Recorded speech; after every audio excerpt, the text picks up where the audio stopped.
Seems like they have smuggled something by helicopter. The old town, that's where Sigga ran his casino.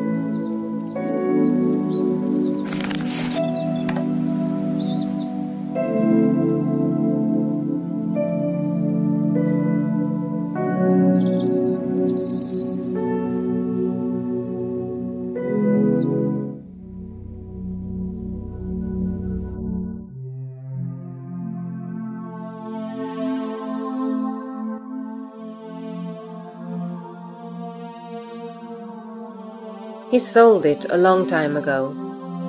It's an antique store now, but I've heard that drugs are being sold there. It's in the shadiest quarter in Stockholm, in the narrowest alley I've ever seen, just beside Prästgatan 80.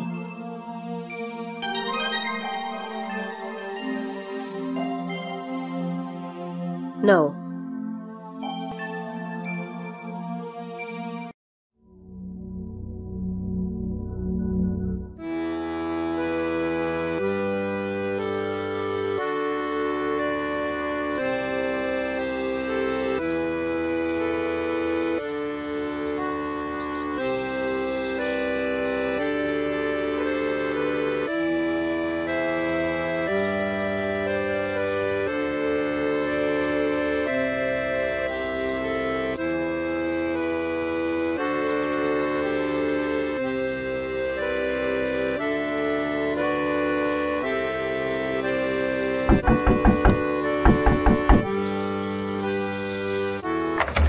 Well, you're a cute little thing, aren't you? Not exactly skinny, but you'll still fit in the back seat. Just enough meat in the right places to indicate your untamed, shameless nature. So, what can you do for me? I was supposed to meet him today, but he's late with a delivery. So you know Roy? He's only dated thinner girls in the past. Tell me, can you deliver a message from me to Roy? Fine, it will save me some trouble. I can't very well send this by SMS.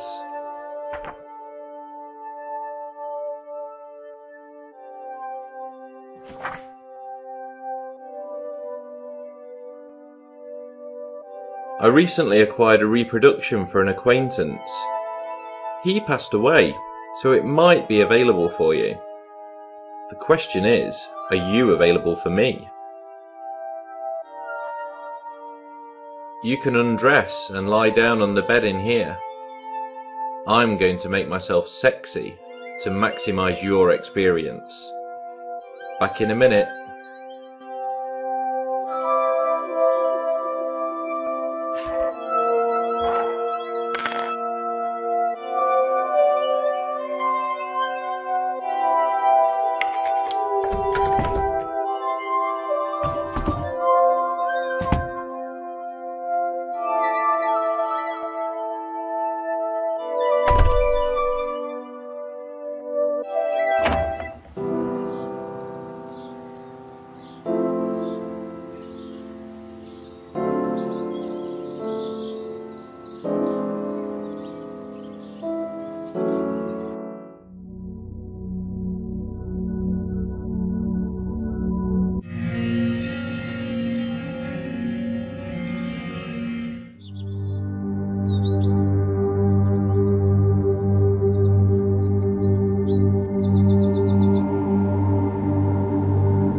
I'd better take a photo of this.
It's terribly sunny here today.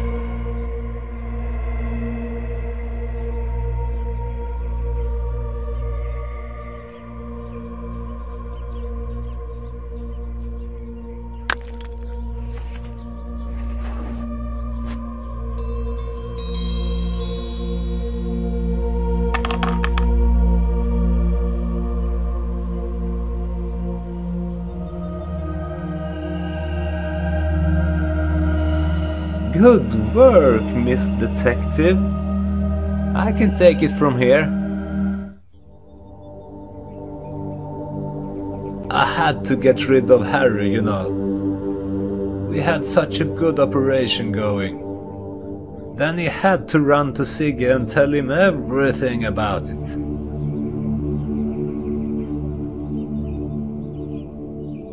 Yeah, right?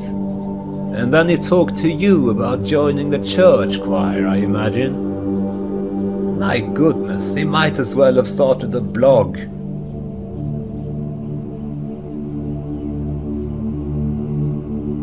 So you're Little Miss Genius now, right? I hope to find some traces of what Harry told Sigge, but it didn't help much. I didn't know if I was going to need you later on. And I do. You see, Harry was carrying this card when he had his accident. And you're going to help me find out what it means.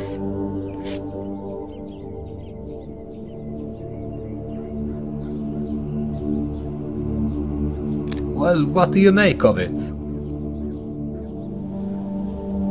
I guess that it's some secret code, right?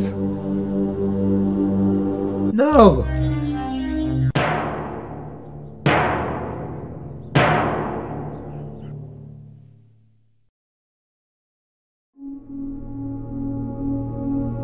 Samuel Rickman, the Norrköping Police Office. This is Carol Reed. I know who murdered Harry Mikkelsen. His name is Roy Stenson, and he works at the Aviation Administration. He's been staying at the Best Hostel City for some time.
It was common knowledge that Sigge stored plenty of cash and drugs in the safe at his hostel.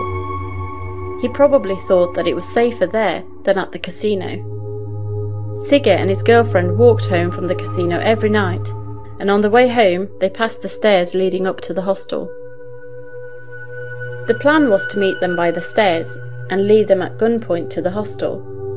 Getting Sigge to empty the safe at the hostel with a large revolver pointing in his face wouldn't be a problem. This happened to be the very same night as Olof Palme and his wife had been to the movies and walked home without their bodyguards. Krille was terribly short-sighted, so I stood on the other side of the street, waiting to give him a signal when Sigge appeared. I didn't give any signal, since Sigge was later than usual. Krille was eager, and when Palme, who undoubtedly looked like Sigge, appeared with his wife, Krille mistook him for Sigge. Maybe it was Krille's unfamiliarity with guns that caused the trigger to go off. Maybe it was sheer panic when he discovered that it was Palme he pointed his gun at.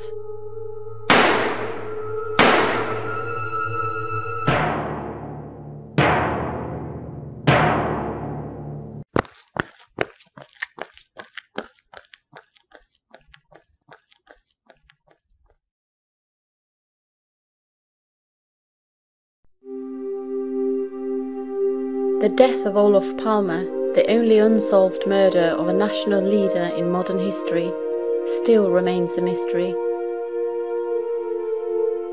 I very much doubt that my conclusions and documents, primarily concerning dead persons, will be enough for the police to close the case.